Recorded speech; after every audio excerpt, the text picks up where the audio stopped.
Hi everyone. Crazy tough times at the moment. Self-isolation, disruption to everything we're doing. You know it's got bad in England when they've had to shut the pubs. It's even happened to my local, the Oaks, and the Globe, and the Sandpiper, and the Nelson, and the Ship, and the Rising Sun, and the Bear. We've heard about this fantastic new idea out of Japan. On nomi means online drinking. Friends getting together, sharing a drink virtually when they couldn't share one together. So we've invited some of our friends, some of our PH ambassadors, some of the people we work with to have a chat and tell us how they're getting on in this crisis.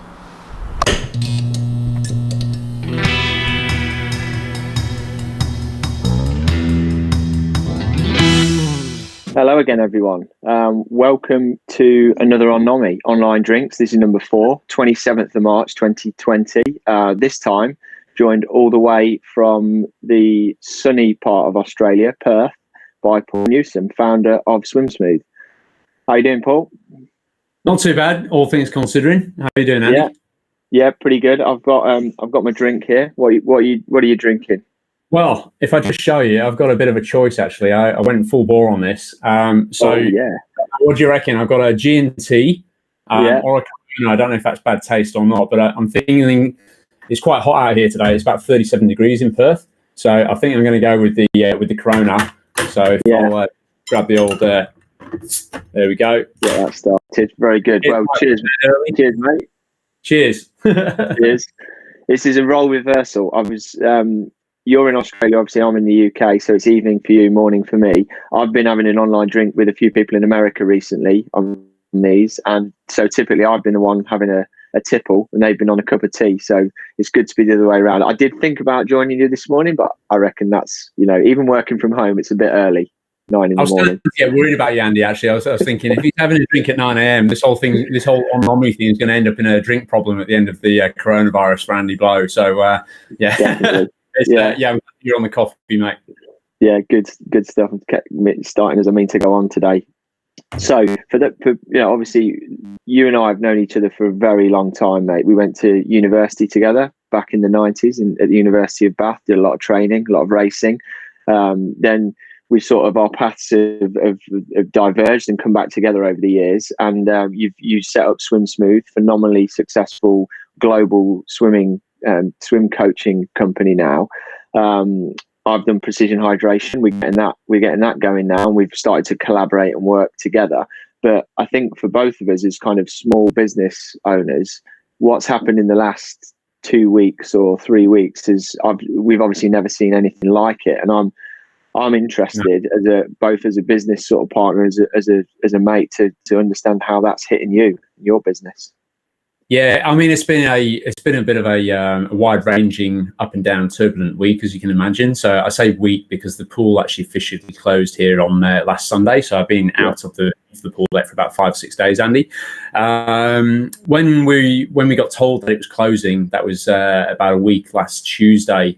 The pool manager came up to me on the pool deck and said, whilst I was actually coaching, which was a bit of a nightmare, he said, "Oh, the pool's closing, 4 weeks, we're out of here." And I was like, I sort of knew, I sort of thought it was coming. But even as recently as 3 days prior to that, I said, look, I'm going to put out this broadcast to everybody saying that there's a possibility the pool might close. Are you happy for me to put that out? He says, well, you can put it out, but it's never going to happen. It's never going to happen. The pool's going to stay open. And then sure enough, 3 days later, this is how quick this thing's going. It closed down. So we had our last proper session last Saturday. And I had mixed feelings. Part of me was like, okay, well, we've got to do this. But I was thinking, well, 4 weeks is not too bad. We can survive that as a business, no problem. Blah, blah, blah. It might even be a good time to sort of sit and reflect and work on the business rather than working in the business all the time. So I was positive about that. But then, earlier on this week, I started a series of new YouTube videos. We've got quite a big following on YouTube, about 50,000 people, and some of our videos are around about 3 or 4 million views, with some of the strokes and stuff like that. But they've been up there for a long time. We haven't really refreshed that content too much recently, and obviously every man and his dog is jumping online at the moment and creating new YouTube content, etc. And so I started off this week just trying to run a few things, put out there. Our first video was all about how much fitness would you likely to lose over the course of the time when the pool is closed.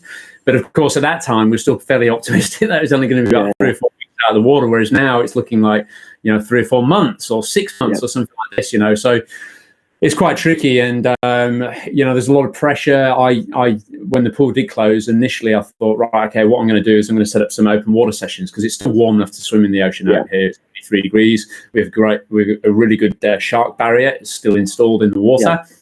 But I was thinking, okay, everyone's going to flock down there. That ended up with a fight, Andy, in the shark barrier last week between two guys who actually collided, and you can imagine everyone's tensions just running a little bit high at the moment. Yeah. So they bumped into each other, had words in the water, had words in the changing room, then ended up with a proper fisty fight in the car park, and one of the guys was hospitalised from it. So me thinking about setting up these open water sessions, it was like, okay, well, I want to do it because I don't want to lose all my revenue.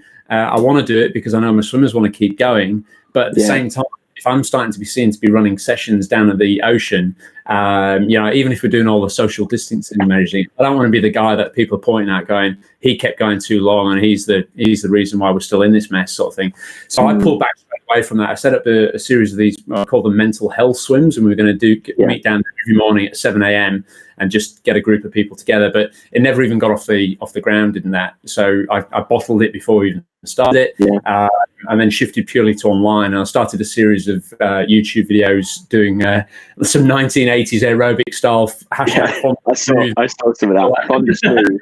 Yeah. To be honest with you, part of that was me trying to hide a little bit behind an alter ego, if that's too strong to sort of say, because at that time I was still very much in denial that this was all going to have the impact that it has, and I was trying to make myself feel a bit happier, trying to make my followers feel a bit happier and stuff like that. And it got to Wednesday morning, and I don't know what happened. I just had a big panic just before I pressed start on the Zoom webinar, and I couldn't start it. I was like overrun with these emotions of like, oh my God, what's happening? Because the funny thing is we got 50 coaches, certified swim coaches around the world. So I'm not just feeling the pressure myself of what's happening with my local business, but I'm also thinking a little bit more wider about SwimSmooth itself. And then from there, we've got 2,000 coaches around the world who we've just uploaded into a Slack channel to try and them with their businesses as well. So I don't know, I just felt like I hit a bit of a dire straits on Wednesday morning, went into a little bit of a meltdown. And I shortly after that, I then got the phone call from the pool saying, look, it might be like 6 months that we're out of the waterfall.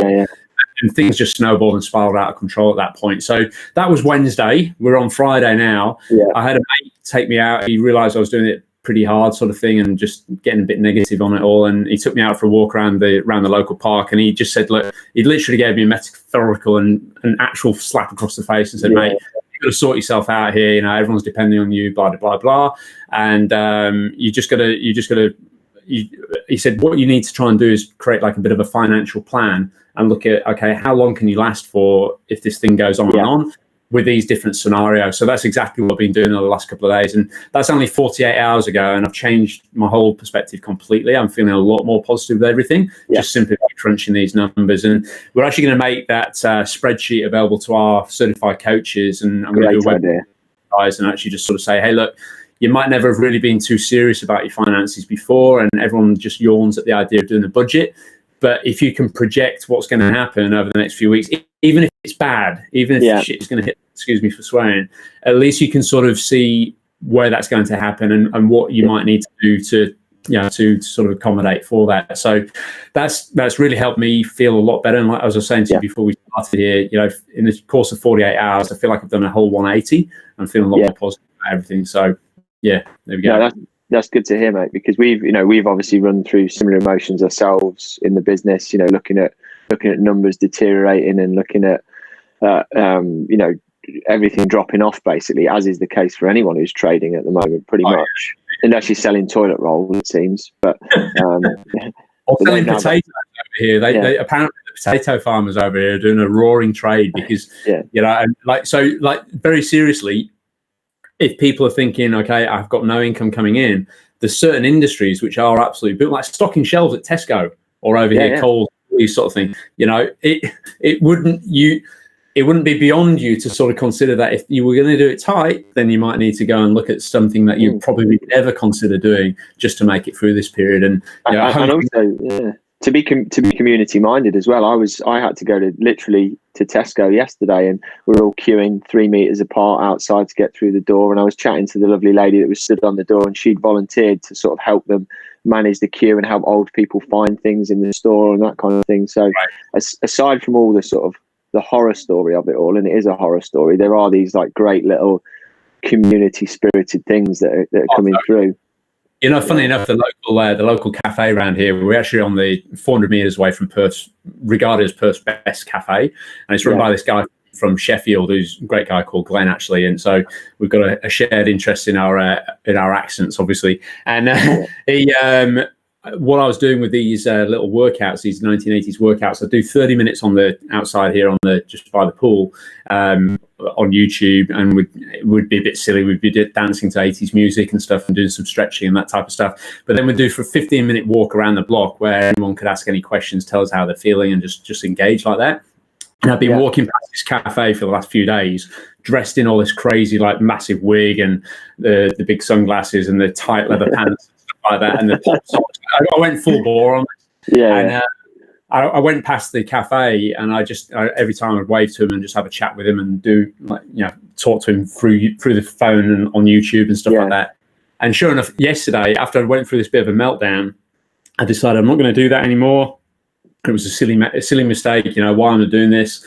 Feeling of this sort of down, negative thing. Sure enough, yesterday, this guy who owns this cafe rocks up at my door, knocking on the gate, saying, "Hey, mate, you know that kit you're wearing? Do you reckon you can come and do like a little promo sort of video thing down at the local cafe, just to try to get people a little bit more positive?" So that's exactly what we did yesterday afternoon. We went down there, had the whole community involved with it, and just like dancing, like, so something good came of it, basically, which is important, obviously, at this time. The other thing I've found personally is my kids, Bobby and Bethany, are 3 and 6, and with the travel and stuff that I do with work normally, I see a fair amount of them because I work close to home a lot of the time, but I'm seeing way more of them, obviously. I'm taking a lot of mornings off at the moment to look after them while Lucy, my wife, works, and then in the afternoon and in the evening and night time I'm working. And having Bobby's learned to ride his bike in the last week, just because just because we've got we've been blessed with weather. He's crushing it, and there's been some wonderful little things like that have come out of it. So that's all good. Let me ask you one other positive, or it might be positive. You've been spending most of your adult life as a swim coach, getting up at like, what is it, 3:45 or something insane like that? Yeah, I normally get up. I think the alarm goes at 4:20 every morning. 4:20, and you did it for most of your teenage years as a swimmer as well. So that's right. What time is your alarm going off at the moment? Do you know what? I'm going to say I'm getting up at 7 o'clock, and the instant automatic reaction is that, oh, well, then you get an extra 2 or 3 hours of sleep. You must be feeling fantastic. But the reality is, the grim reality of this is, I'm actually working until about 1 or 2 o'clock in the morning at the moment, trying to fight all these like that. So I haven't yet had a net positive result on that yet. I use this. I don't know if you've got one of these things, these Aura rings. Got one of these little rings. Oh, cool. I've tried one out. It's really good. So it measures your sleep and looks at that. And I've been using it quite a lot over the last 12 months to look at my health, basically my sleep hygiene, as people call it, sort of stuff. And it's definitely not good by getting up early every morning like that. So I am, when things settle down, and they will. I think right now we're in this period, right, and this is what my mate helped me with, and maybe your viewers here can sort of tune into this, is that when I found out the pool was closing, I went into this mad panic and thought, shit, I'm going to run out of money and do this. I've got to get online. I'm going to produce all this content, and I was stressing about producing all this stuff. And then what my mate told me is, he said, look, you might well be doing that and spending all this energy and stuff, but a lot of people aren't actually ready to see that. Even though everyone else is doing it, it doesn't mean say everyone else is actually engaging with it at the moment. Simply because the dust hasn't settled for a lot of people yet. People are still fighting the fires. They're still thinking, where's the next paycheck going to come from? What I'm going to put on the table for the kids and all that sort of stuff. So I've tried to sort of pause for a moment, step back a step or two, sort of thing. And I think the dust will settle with all of that. And, the dust will settle with my sleeping habits and stuff like that. Right now, I'm still fighting those fires, and it's just a period of pain, I guess. But, like you say, I'm homeschooling my kids. We got them out of school last week. And that's been quite cool. I taught Jackson yesterday how to do trigonometry and Pythagoras. And Very good, yeah. And then I said to him, hey, have you heard of Excel? Let's have an Excel spreadsheet. So he's like, no, I've never done that. He's only 10, he's just turned 11 actually. He's never used an Excel spreadsheet before. And I'm, like I was mentioned before, I've done this absolute mother of a spreadsheet for this whole projection thing. Don't worry, I didn't bore him with all of that. But what he did want to do, we defined what we said as a family. We wanted to each do identify one project that we're going to do over this period, something to keep us a bit sane. So my project is hopefully helping other coaches with around the world and stuff like that. I know it's still more of a work thing than a personal thing, but it still hits on a personal level. My wife Michelle, well, she's enjoying doing she's actually enjoying using web conferencing to do physiotherapy from home via, they call it teleconferencing over here. I think it's telehealth, I think it's called. And she's really enjoying that. So it's a new thing. She's learning new software and stuff. I love my little girl. She's just wanting to improve her reading and just getting a little bit of that. But Jackson wants to build a skateboard ramp. He wants to build a half pipe. I said to him, hey, mate, we haven't got much money coming in at the moment. We need to budget for this. So then we started looking at like doing some research online and working out how much it's going to cost. And then we've built a spreadsheet to work out, okay, well, this is going to cost this and this and this. But if you look online, if you ever thought about building a skateboard ramp, all the instructions are all US-based at imperial measurements. So then I showed him how to actually convert imperial to metric using spreadsheet and stuff. And he was absolutely loving it, you know, and he's like, oh my God, how because I was going to make him do it manually, as I would have probably done, but I thought, you know, I might as well teach him to use something that he's going to find useful. So yeah, it's very useful skill. That's an awesome idea, mate. Yeah, we're with my kids obviously a little bit younger than yours, and one of the things we've done is we've set up we have a shop now in the house that sells snacks, because obviously they're running around asking for snacks the whole flipping time. So each morning Bobby writes on a new sign for the shop what the shop's selling that day. He decides how much it's going to sell it for. So today I think we've got sweets, lollies. I always make them have a piece of fruit in there. So we've got apples today.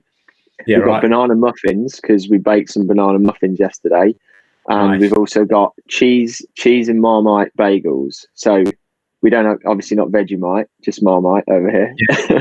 And they've worked out how much they're going to be, and then they both get £1 in like small change, and then throughout the day the shop's open at certain times, and we're trying to sort of teach. So I'm trying to teach him, and he has to work it out for his sister, who's obviously 3, and we're just dealing in 5p's, 10p's, and 20p's at the moment, and then we're gradually gonna.